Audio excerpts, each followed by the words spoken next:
Graça e paz. Muito bem-vindo ao nosso canal da Igreja Aliança de Alphaville. Eu sou o pastor Marcos e neste domingo nós estamos gravando a mensagem porque, obviamente, não temos o culto online. E no próximo domingo, dia 11, também não teremos o culto online. Então a mensagem será gravada e colocada aqui no canal da Igreja Aliança. Se você quiser receber a informação, comunicado sobre a mensagem, é importante que você possa se inscrever no canal da igreja e assinalar aí o sininho para você receber os comunicados sempre que a gente postar um vídeo no canal da igreja. É uma alegria, é um privilégio nosso receber a sua companhia, a sua audiência, nesse domingo tão especial que Deus nos concede para juntos meditarmos na palavra de Deus. Recentemente nós terminamos uma série de mensagens sobre o livro do Apocalipse, aliás, o livro de Eclesiastes. Nós falamos sobre o livro de Eclesiastes no Antigo Testamento, um livro de sabedoria. Agora nosso tema será a ressurreição de Cristo e suas implicações. Nós vamos agora para o Novo Testamento e vamos falar um pouquinho sobre a fé da igreja, a pregação da igreja e as implicações que a ressurreição de Jesus traz para a igreja, para a comunidade de Cristo. Então vamos iniciar a nossa mensagem de hoje fazendo uma oração, pedindo para que o Espírito Santo de Deus possa guiar a nossa vida, o nosso coração e iluminar a nossa mente para entendermos e compreendermos a palavra de Deus. Pai querido, obrigado por esse tempo maravilhoso de podermos ouvir a Tua palavra, estudar, refletir, compreender a Tua palavra. E para isso, Pai, nós precisamos da companhia, da ação do Teu Espírito Santo na nossa vida, para que o Teu Espírito traga a iluminação, traga a clareza da Tua palavra e também traga a fé necessária para crermos na Tua palavra, Senhor. Que possamos refletir, que possamos compreender as implicações da ressurreição de Cristo e o que isso tem a ver com a nossa vida hoje e com a vida da Tua igreja. É isso que nós oramos e pedimos em nome de Jesus. Amém. Bom, podemos começar então com a nossa reflexão falando um pouquinho sobre o que aconteceu logo antes e logo depois da morte de Cristo. A gente sabe pelos evangelhos que Jesus, quando estava se aproximando do tempo da sua morte, ele já sabia que seria morto. Ele começa a avisar os seus discípulos que ele morreria, que ele seria morto e que ele ressuscitaria. Ele deixou isso bem claro para os discípulos, embora eles não tenham absorvido as implicações de tudo isso. Mas Jesus já anunciava: eu vou para Jerusalém, eu vou morrer, mas eu vou ressuscitar. E isso aconteceu. Jesus, então, foi preso, foi condenado à morte de forma injusta e violenta, e ele foi crucificado e ele morreu. Na sexta-feira ele morreu e foi sepultado.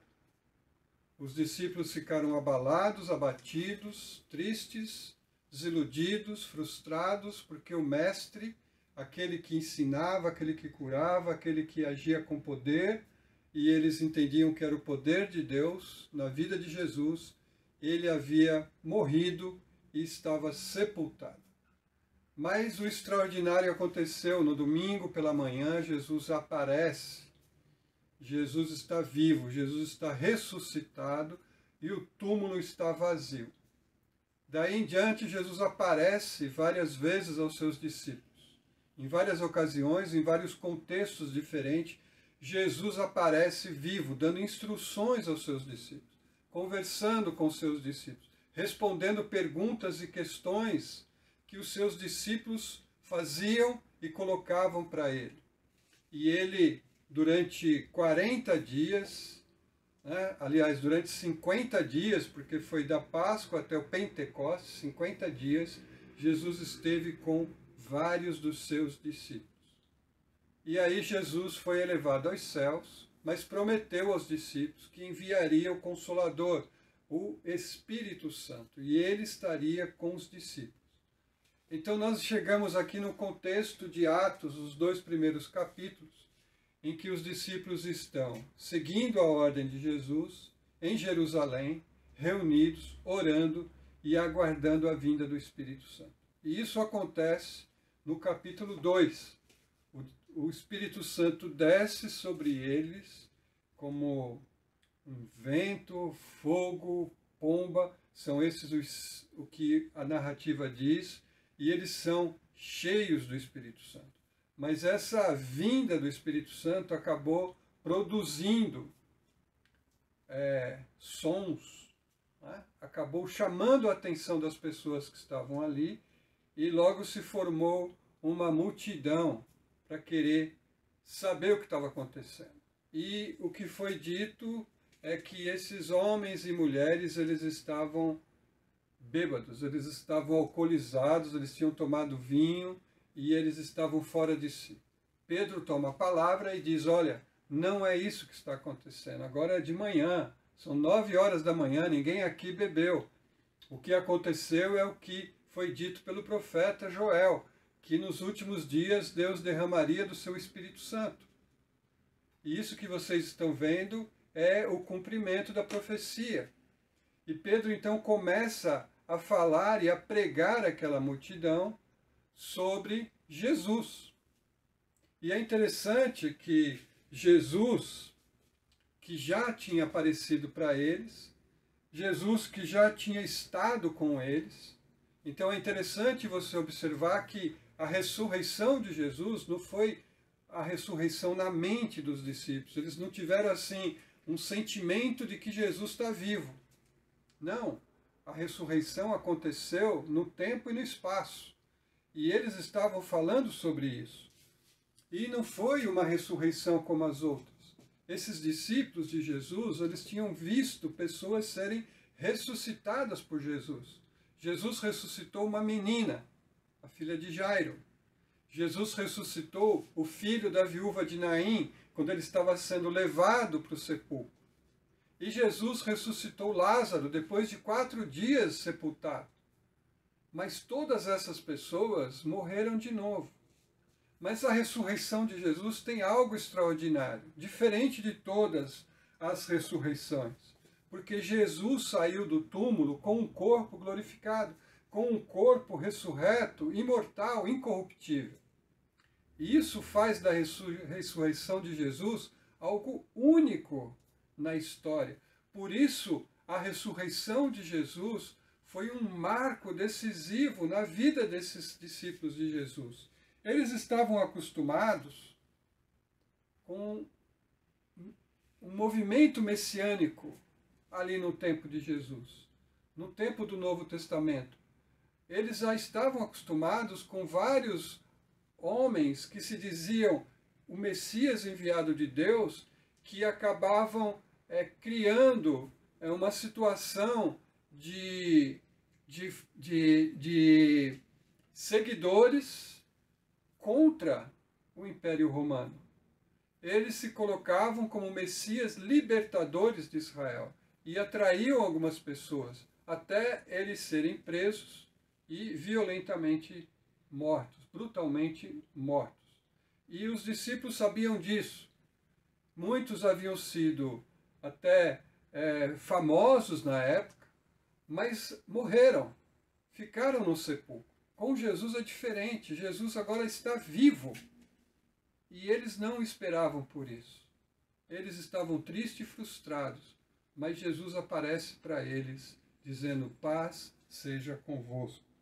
E aí no capítulo 2 de Atos, verso 32, diz assim, Deus ressuscitou este Jesus, e disto todos nós somos testemunhas.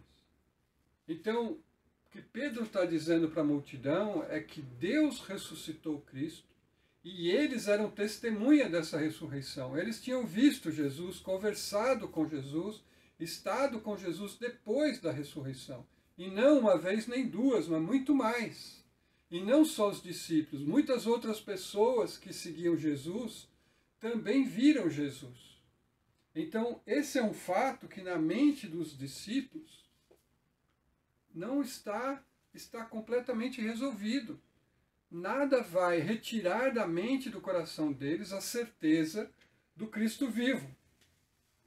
Eles tinham situações em que eles eram presos, ameaçados, às vezes até torturados, mas jamais abriram mão da fé de que Cristo ressuscitou. E essa ressurreição de Jesus é uma ressurreição, como a gente já disse aqui, como eu já falei, diferente de todas. Essa ressurreição é a ressurreição que vai acontecer nos últimos dias, que vai acontecer com os santos de Cristo. Por isso é uma ressurreição completamente diferente. E aí Pedro continua falando e ele diz o seguinte, no capítulo 2 ainda de Atos, do verso 36. Portanto, toda a casa de Israel esteja absolutamente certa de que a este Jesus que vocês crucificaram, Deus o fez Senhor e Cristo. E é aqui que eu quero concentrar a minha palavra para você hoje. Esse Jesus que foi morto, esse Jesus que foi preso, que foi torturado, que foi zombado, que foi cuspido, esse Jesus que foi humilhado, esse Jesus, depois da ressurreição, ele é Senhor e Cristo. Esses são dois termos, dois títulos de Jesus muito importantes para a fé cristã, muito importantes para a igreja cristã, muito importantes para a nossa vida, no nosso relacionamento com Cristo. Por quê? Porque a ressurreição marca o fim do esvaziamento de Cristo. Marca o fim do Cristo que é pobre, que é humilde, socialmente humilde, desprezado. Aquele Cristo frágil, aquele Cristo que pode ser capturado, torturado e morto.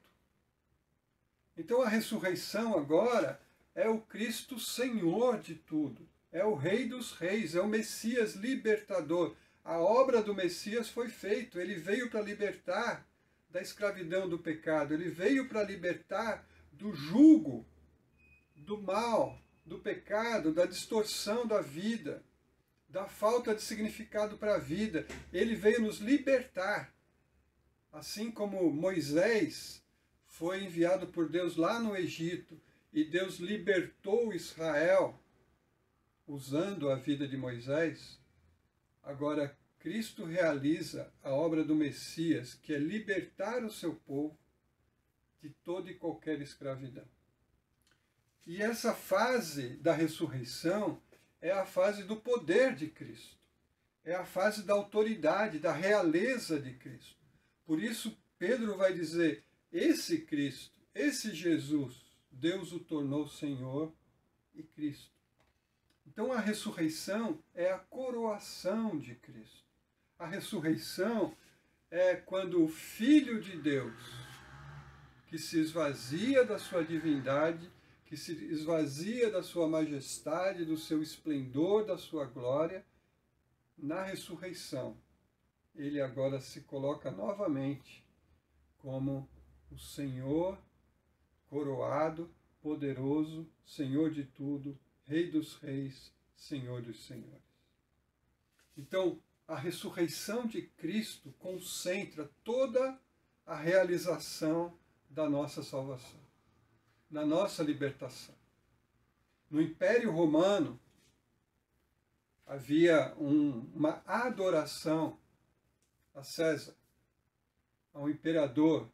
O imperador era considerado Deus, o Senhor dos senhores. O imperador romano era o Senhor dos senhores.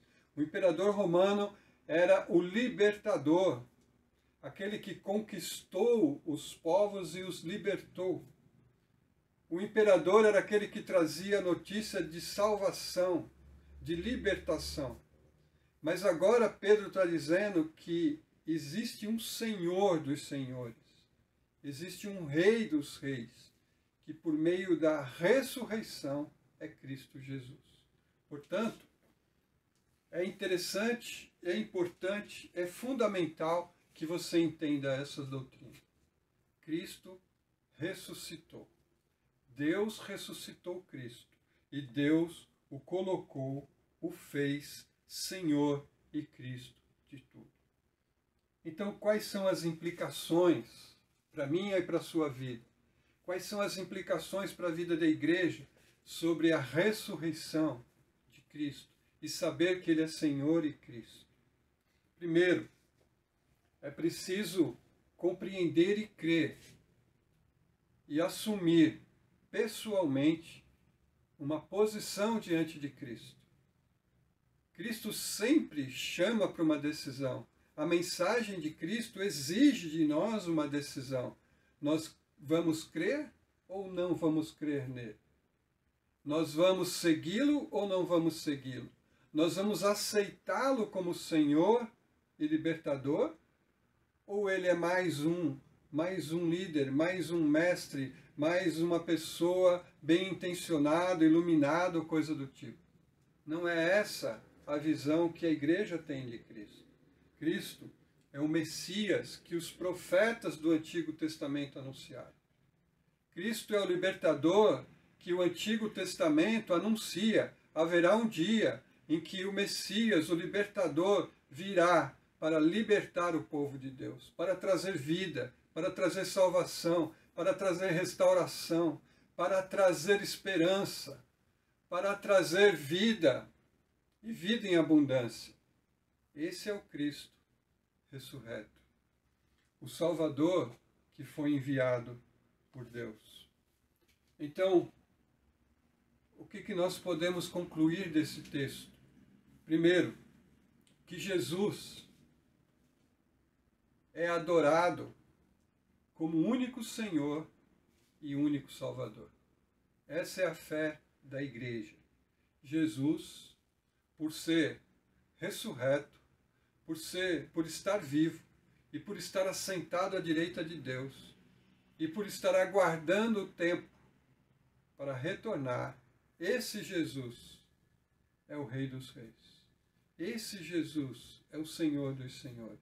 Esse Jesus é exaltado a uma posição que nenhum homem, nenhum líder, nenhum mestre, nenhum religioso pode alcançar. Jesus, ele não só é adorado como Senhor e libertador e Salvador, mas esse Jesus ressurreto, ele é anunciado, é a mensagem da igreja, é a mensagem do cristão. No que é que você crê? Onde você deposita a sua fé? Qual é o conteúdo da sua fé? É isso que Pedro está dizendo. Esse Jesus é Senhor e Cristo. Esse Jesus é o Senhor e libertador. É isso que a igreja anuncia. Você não precisa viver debaixo de qualquer outro jugo. Você não precisa viver debaixo de nenhum outro senhorio, porque Jesus se revelou por meio da sua ressurreição como Senhor e Cristo. Terceiro, porque cremos nesse Cristo que é Senhor e libertador e salvador, vivemos de acordo com a sua vontade e de acordo com os seus ensinos. A doutrina de Cristo, o ensino de Cristo, é definitivo para o cristão. A obediência é somente a Cristo. A devoção é somente a Cristo. Cristo é o único Senhor e o único Salvador.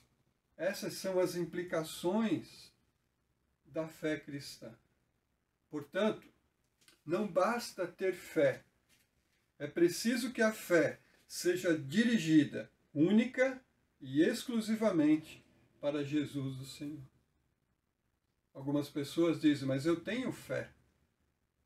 Mas o que Pedro estava pregando, e o que Pedro anunciou, Paulo anunciou, os discípulos e apóstolos de Jesus anunciaram, a igreja tem anunciado durante séculos, é que a fé só é válida e só é verdadeira quando ela está colocada única e exclusivamente em Jesus como Senhor e Salvador. E Paulo, em Romanos, no capítulo 10, termina falando o seguinte. Deixa eu achar aqui o texto para você. Ele diz assim, Romanos 10, 9, e eu concluo a mensagem com esse texto. Se com a boca você confessar Jesus como Senhor e em seu coração crer que Deus o ressuscitou dentre os mortos, você será salvo. Então, para ser salvo, para fazer parte do povo de Deus, para fazer parte do reino de Deus, para andar de acordo com a vontade de Deus e cumprir o que Cristo veio fazer, nós temos que confessar com a boca que Jesus é Senhor. E temos que crer no nosso coração que Deus o ressuscitou dos mortos. Você já confessou Jesus como Senhor e Salvador da sua vida? Você já confessou Jesus como o Rei que governa a sua vida?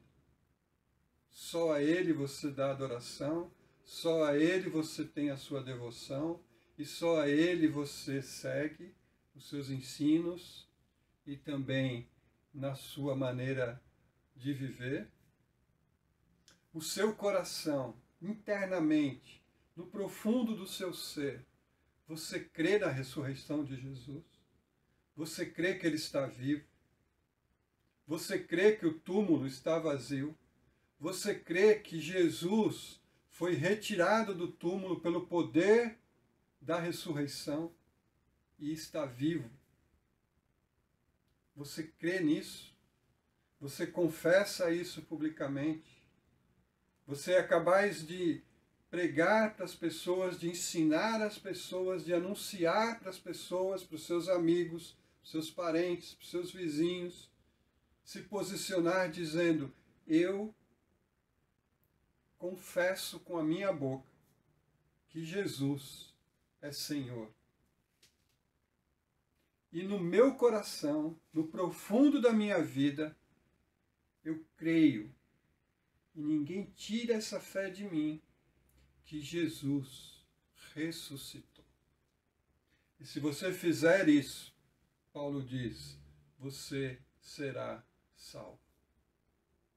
Então eu quero dizer, a fé que salva, a fé que é válida diante de Deus, é a fé que confessa com a boca, que anuncia a mensagem de que Cristo ressuscitou e Ele é Senhor. E é a fé que brota de um coração que diz que Jesus ressuscitou dos mortos. Amém?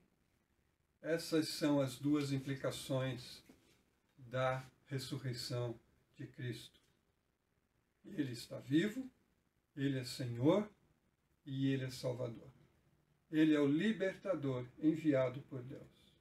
E quando eu confesso isso com a minha boca, que Ele é Senhor, e no profundo do meu coração eu creio que Ele ressuscitou, que Ele está vivo, então eu estou salvo e posso descansar na salvação que Jesus preparou para todos nós. Amém?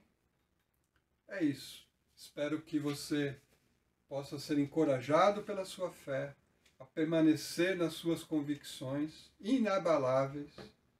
Eu espero que você possa, no profundo do seu coração, crer na ressurreição de Jesus e anunciar para as pessoas que Ele é o único Senhor, que nós não precisamos viver debaixo de nenhum senhorio, de nenhuma escravidão, porque Jesus, como libertador, agora é o nosso Senhor e Ele nos guia. Amém? Nos próximos domingos vamos continuar nesse tema, falando sobre as implicações da ressurreição de Jesus, e você vai ver que tem muita coisa maravilhosa para a nossa vida. Ok? Muito obrigado pela sua presença, muito obrigado pela sua audiência, muito obrigado por estar aqui conosco no canal da Igreja Aliança de Alphaville. Quero, do fundo do meu coração, agradecer a você.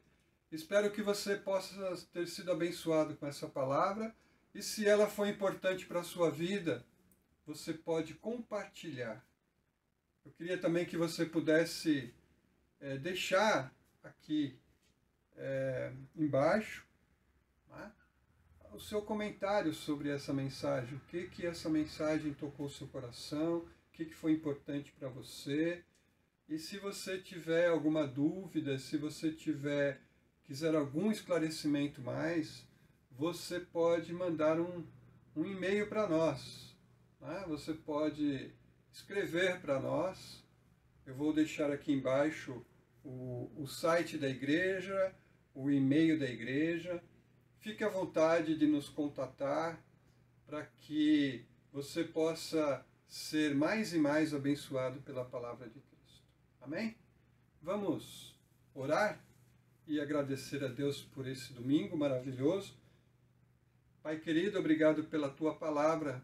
Obrigado porque o Senhor preparou para nós esse momento tão especial. Deus amado, obrigado pela fé que o Senhor tem colocado no nosso coração e pela certeza de que Jesus ressuscitou. Jesus está vivo. E Jesus é o Senhor, o único Senhor, o Senhor dos senhores. E Ele é o nosso libertador. E Pai, eu peço para que as pessoas que estão ouvindo agora essa mensagem, se elas ainda não têm confessado Jesus como Senhor e Salvador da sua vida, se no profundo do seu coração elas ainda não têm crido que Cristo ressuscitou e está vivo, que o Teu Espírito Santo possa colocar a fé necessária para elas crerem, Senhor. Que seus corações possam acolher a Tua palavra, Pai, como sendo palavra da verdade, palavra divina, palavra que não frustra, palavra que não engana, palavra que é verdade. Senhor, eu oro para que o Senhor esteja ajudando essa pessoa que tem crido, mas que a sua fé tem esfriado, que a sua fé tem sido abafada, Pai. Talvez por um amigo, talvez por um relacionamento, talvez por uma dúvida, talvez por uma experiência negativa, seja o que for, Pai, talvez uma mentira que o diabo está semeando na mente da pessoa. Eu oro, Deus, para que a Tua palavra prevaleça no coração, para que a Tua verdade prevaleça, para que o Teu Espírito Santo, Pai, possa soprar sobre essa fé e ela possa aquecer, Senhor, e crescer, e reconhecer que Jesus é Senhor, e que Jesus é o nosso libertador, e que Ele está vivo. E isso faz toda a diferença para a nossa vida, Pai. E eu oro, Deus, para que o Senhor esteja abençoando a pessoa agora que está passando por dificuldades, por problemas, que está passando por angústia, por aflições, que o Senhor possa fortalecer a fé, trazer o bom ânimo, trazer esperança, Pai. E também tocar profundamente na situação, Deus, fazendo um milagre para a glória e honra do Teu nome, Senhor.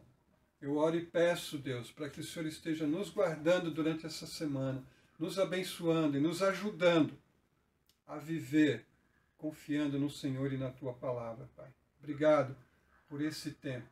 Nós pedimos isso, orando e agradecidos no nome de Jesus. Amém. Que Deus te abençoe, que você tenha uma excelente semana na presença e na comunhão do Cristo vivo. Amém? Aguardo você no nosso próximo domingo, aqui no nosso canal da igreja, e vamos meditar num outro tema, em outras implicações sobre a ressurreição de Cristo. Até lá e Deus te abençoe.